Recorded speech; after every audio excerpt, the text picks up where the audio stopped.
E aí, galera do Além do Jogo TV, aqui é Gustavo. Essa é a nossa conversa Além do Jogo TV. Aqui com meus companheiros Léo, Denis, Philps e Wellington. Vamos falar um pouquinho mais sobre a rodada, a sexta rodada do Brasileirão. E alguns outros detalhes, algumas polêmicas que vem acontecendo aí. Bom, a rodada teve 2 jogos adiados por conta dos campeonatos estaduais, com os jogos de Atlético Mineiro e Atlético Paranaense, por conta do jogo estadual entre Atlético Mineiro e Tombense, que o Atlético foi campeão, e Grêmio e Goiás, por conta do jogo estadual. Grêmio e Caxias, em que o Grêmio também foi campeão. Se não me engano, né, Wesley, depois de 30 anos. 30 anos o Grêmio conquistou o tricampeonato. Muito bom, muito bom. Bom, tivemos também os jogos do sábado, começando com o Fluminense Vasco. Foi 2-1 pro Fluminense, certo, Denis? Vou comentar um pouquinho sobre. Fala, galera, falar um pouco sobre o Clássico Carioca. O Vasco perdeu sua invencibilidade no comando do Ramon. O Fluminense fez 2 gols de chute de longe, um do Dodge, chute de primeira, lindo gol. O Fred fez o segundo gol, uma assistência do Ganso. Partiu com a bola dominada, deu um balaço cruzado, o goleiro aceitou. E o Thales Magno diminuiu no final do jogo e ainda conseguiu ser expulso depois de uma falta dura, ele perdeu a cabeça. Jogador jovem, né, sabe como é. Acabou empurrando o jogador que cometeu a falta e tomou o cartão vermelho. O Fluminense agora no G4, né? O Odair Helma fazendo um ótimo trabalho. E é isso. Muito bom. Tivemos também Botafogo Internacional, com 2-0 para o Internacional. Esse time tá voando. Certo, Wellington? O que tem para falar da gente? Exatamente, Gustavo. Tá voando Internacional. Internacional que passeou contra o Botafogo com 25 minutos do primeiro tempo. Já tinha aberto os 2-0. O primeiro gol marcado pelo Thiago Galhardo. O segundo gol com assistência do Galhardo e gol do Bosquilha. Comandou a partida e levou a partida no tranquilo. Botafogo no segundo tempo teve 2 chances de gol clara que foram anuladas pelo VAR. Teve aquela confusão também envolvendo o Gatito com o VAR, né? Que ele saiu chutando o VAR, derrubou a cabine do VAR. Mas o Botafogo não pôde fazer muito com o líder do campeonato. O Internacional, que vem trabalhando forte durante a semana, contratou recentemente Abel Hernandes, um jovem atacante, jovem não, né? Um experiente atacante de 30 anos de idade, que chega para suprir essa ausência do Paulo Guerreiro nesta temporada. Certo. Tivemos também no sábado Palmeiras e Bahia, né? 1-1, esse empate. Certo, Felipe? Você que é o palmeirense da galera, o que você tem para dizer pra gente do jogo? Mais um jogo horroroso, né? Não só pelos jogos do Palmeiras, mas pelos do Brasileiro também, que têm sido muito ruins. Mas falando um pouco do lado do Palmeiras, o que chama atenção é como os jogadores do meio para frente ficam perdidos, né, nos jogos. Mais até do que ficar analisando individualmente, uma peça ou outra, que a gente faz isso a exaustão, ver como o jogo coletivo do Palmeiras, ofensivo principalmente, está muito fraco, tá realmente mal treinado, né? Esse que é o negócio, sendo muito sincero. É aquele jogo muito burocrático, ninguém queria nada, os outros times também não conseguem se aproveitar. E assim, você vê muito talento sendo desperdiçado ali no meio campo, principalmente. Os garotos, Patrick, Gabriel Menino, enfim. Não vou ficar falando de todos, mas o time é mal treinado, infelizmente, isso já está claro.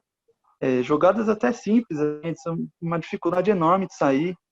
Aquela burocracia, mesmo jogo que não acontece nada, demora, tem que chegar no segundo tempo para sair um chute no gol. E assim, né? Aí o Zé Rafael entrou ali, fez valer ali a lei do ex, que é implacável.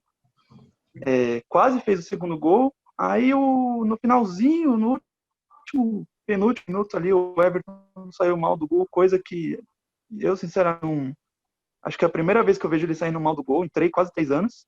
E aí acaba tomando empate, mas assim, o problema está muito mais profundo do que sair mal do gol, né? O time não joga nada, fica ali naquela enrolação, não consegue criar nada. E o Bahia, né, falando um pouco sobre o lado do Bahia também, está tendo muita dificuldade aí com o Roger Machado. É um time que também tem muita dificuldade de criar. E aí fica nessa, né? Mais um jogo horrível, um empate ali que não é bom para ninguém. Ô, Felps, antes, Gustavo, eu queria só fazer uma pergunta para o Felps. Ô, Felps, eu não pude assistir a partida porque eu tinha outros compromissos, mas eu pude ver a entrevista do Vanderlei Luxemburgo. O Vanderlei Luxemburgo, na entrevista, chegou a dizer que o Palmeiras esteve mais próximo de fazer o segundo gol do que o Bahia de empatar. Isso é verdade? Porque o ataque do Palmeiras não é tão eficaz, né? Olha, ele fala isso para sair bem na entrevista, né? Mas assim, a grande verdade é que foi uma jogada ali meio aleatória, uma jogada foi boa, o Luiz Adriano começou bem a jogada ali, o Scarpa que tinha acabado de entrar, cruzou para o Zé Rafael que também tinha acabado de entrar, mas ali era 30, 31 do segundo tempo, e foi a primeira chance claríssima assim de gol, né? Depois tem mais uma já no final, depois dos 40, e foi só. E foi só. O Bahia, mas assim, o Bahia também não. Ele teve um anulado no comecinho do segundo tempo pelo VAR, estava impedido mesmo, pouca coisa mais estava. E assim, dizer que o Palmeiras estava mais perto do segundo que o Bahia de empatar, eu acho que, sinceramente, eu acho que nenhum dos dois estava perto do gol. Sinceramente, essa entrevista dele aí, ele quer sair bem, né? Quer sair bem com a torcida, mas eu acho que não tem muito o que falar. O jogo mostrou que não teve nada disso, nada de ofensivo, nada de chegar perto do gol, é tudo meio aleatório, né? Mais uma vez. Certo. Para fechar o sábado, a gente teve Fortaleza e Bragantino. Certo? Foi 3-0 Fortaleza, inclusive. Quer comentar um pouco, Léo? Sim, queria comentar que o Fortaleza vem do treinamento do Rogério Ceni. Foi uma grande surpresa o Rogério Ceni estar treinando o Fortaleza tão bem. Foi com um atacante já experiente, que é o Wellington Paulista, passado por vários clubes, mas nunca se firmou. Agora no Fortaleza está se firmando, fez 2 gols, 2 ótimos gols. O Romarinho fez um gol, o Romarinho também uma surpresa do campeonato, muito bom jogador. O Ceni demonstra uma estabilidade no comando do Fortaleza inaltecível. Não tem como ser outra coisa a não ser a estabilidade do Ceni, tá?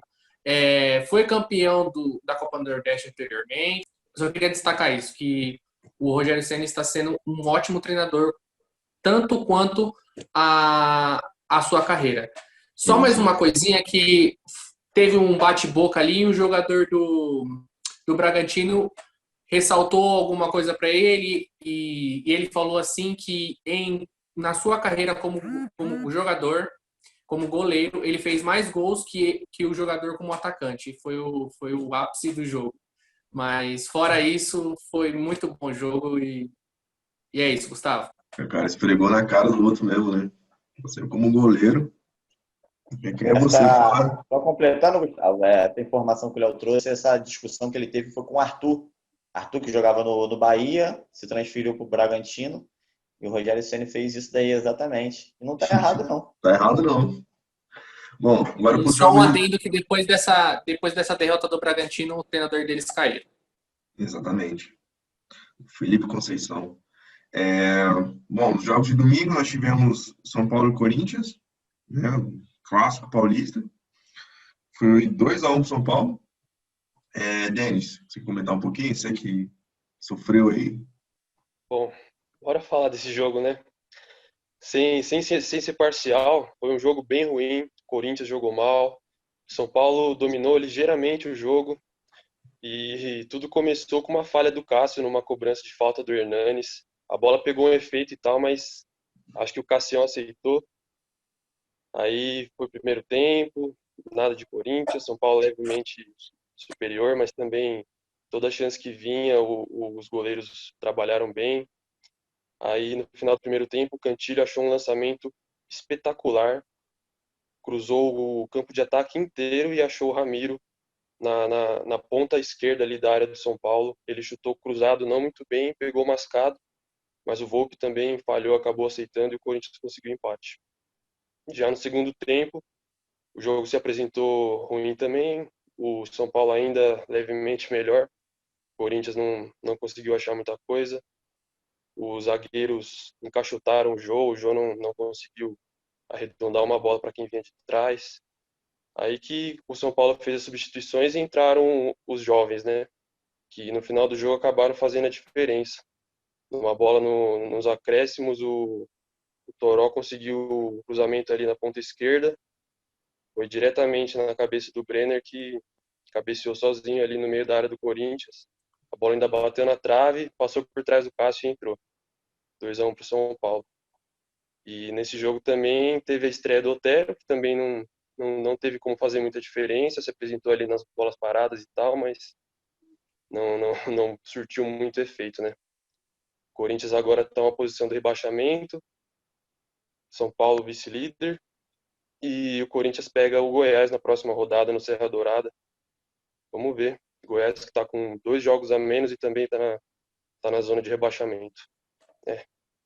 Foi isso esse jogo aí. Não é um bom jogo, não.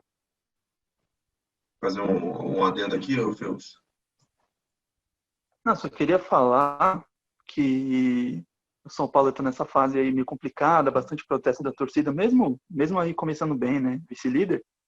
Mas eu acho interessante destacar o número de jovens que eles estão usando, né? São Paulo que tem a base lá em Cotia bastante famosa, né, por revelar bastante jogador. Eles estão usando bem, né? Ontem, se eu não me engano, foram 4 titulares e dos 5 substituições foram 4 jogadores da base também, mais o Bruno Alves que entrou na zaga. E 2 desses jogadores que entraram de onde saiu o gol da vitória, né? O Toró e o Brenner, que não estão tendo muito tempo de jogo no profissional, fizeram a jogada ali e saiu o gol da vitória. E também dá uma destacada ali no lance do Jô, né? Que também com o garoto da base ali de São Paulo, que é novidade, o Diego Costa, se envolveu numa confusão ali, acabou dando um soco ali que o VAR não viu. O VAR que está gerando polêmica, né? A gente vai ouvir aí o Léo e o Wellington falando do jogo da tarde. Mas foi isso aí, né? É isso aí. Agora, na minha opinião, mais um jogo muito ruim também. O São Paulo jogou bem ali no começo do jogo, mas tirando isso, um jogo muito burocrático ali, as 2 equipes mais com medo de perder do que tentando ganhar. Que é a tônica do Campeonato Brasileiro. Sim. Só Bom, colocando um adendo, Gustavo, só pegando um ganchinho aí sobre o São Paulo. Sim, ele vem usando foi um ótimo comentário do Phelps, tá? Vem usando sim os moleques da base. Isso não é muito comum pelo São Paulo. O São Paulo, o último que foi revelado que é um grandíssimo foi o Anthony, que está jogando hoje no Ajax e tudo mais. Só que eu quero falar uma coisa. O São Paulo usou, nesse jogo específico contra o Corinthians, o Hernanes no meio. Tirou o Daniel Alves e colocou o Hernanes. Eu só quero falar uma coisa que talvez os torcedores de São Paulo vão concordar comigo. Hoje, o Hernanes, ele ajuda mais o São Paulo no meio do que o Daniel Alves. Agora, se o Daniel Alves está disposto a só jogar no meio, se deve conversar com ele. Porque o São Paulo só funciona com um meia específico. O Hernanes é um ótimo meia, um ótimo segundo volante que sai para jogo, um ótimo batedor de falta, mas ele contribui melhor para o São Paulo no meio. Porque os torcedores do São Paulo com certeza vai concordar comigo que se o Daniel Alves hoje ele não está contribuindo tanto no meio e o Hernanes em um jogo escalado no meio sendo titular já garantiu uma vitória para o São Paulo no clássico contra o Corinthians, onde o favoritismo infelizmente estava com o Corinthians, apesar do São Paulo estar numa posição muito confortável, deve-se conversar com o Daniel Alves, apesar de ser experiente e tudo mais. Só isso, Gustavo. Certíssimo. Só queria trazer outro adendo, rapidinho, Gustavo. Só pegando a deixa do Léo, concordo completamente com ele, mas existe uma cláusula no contrato do Daniel Alves quando foi assinado, que o Daniel Alves ele só viria para o São Paulo se ele jogasse como meio de campo. É só vocês repararem que toda vez sempre jogou o Juan Fran ou sempre jogou outro garoto da base e o Daniel Alves nunca foi para a lateral. É só isso que eu queria trazer, que o contrato do Daniel Alves, antes de ser assinado, ele criou uma cláusula onde ele dizia que ele só jogaria de meio de campo. Tem essa restrição contratual, essa burocracia que atrapalha a beleza do futebol, né? Bom, o próximo jogo é um jogo um pouco polêmico, ainda mais aqui pra gente, né? Que tem os 2 meninos aqui. Que foi Santos e Flamengo. Um jogo que me deixou um pouco chateado também. Um bom santista. Sofredor, igual um corintiano. 1-0. Flamengo. Quer dizer, pro juiz, né? Não sei, acho que é um assunto a se debater aqui agora. Léo, o que você tem a dizer sobre o jogo? Bom, eu não esperava que ia ser eu o primeiro a debater, porque vai tocar agora no lado do torcedor. Mas depois do jogo eu postei no Facebook que o juiz ajudou o Flamengo, favoritismo totalmente foi favoritismo do Flamengo ter ganhado do Santos, apesar do Santos ter jogado muito melhor do que o Flamengo. Os números não foram indiscutíveis, tá? Foi maior posse de bola do Santos, mais chutes ao gol, e o goleiro do Flamengo, Diego Alves, tá? Que foi um astro do jogo,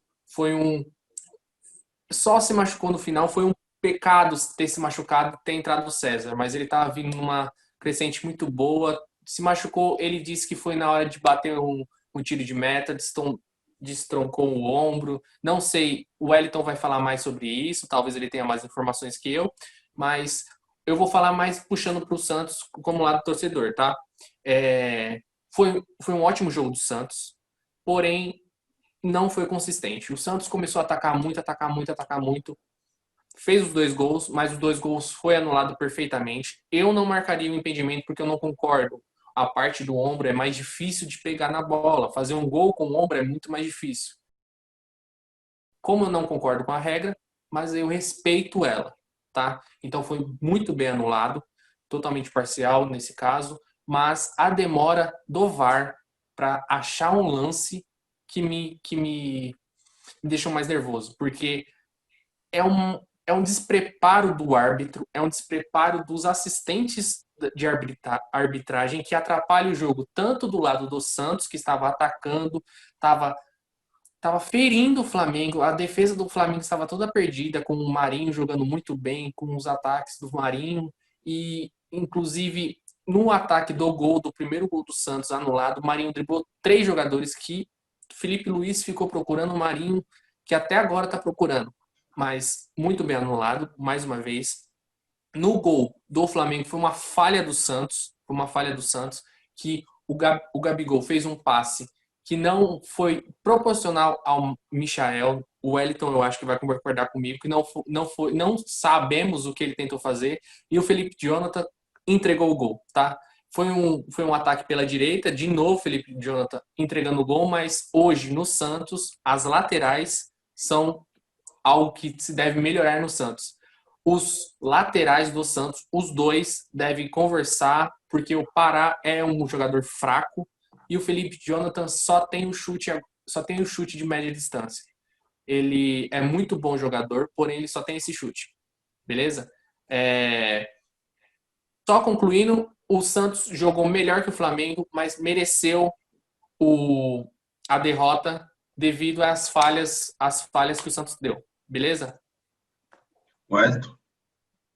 Então, concordo com algumas coisas que o Léo disse. Foi um grande jogo, um grande espetáculo, onde foi decidido ali num detalhe, um erro crucial com o Santos numa saída de bola. O Flamengo, num contra-ataque, com 4 jogadores contra 2, conseguiu matar essa partida. O Flamengo também, de certa forma, foi um time mais reativo, não foi um time proativo, foi um time reativo, onde o Flamengo também criou chances de gol.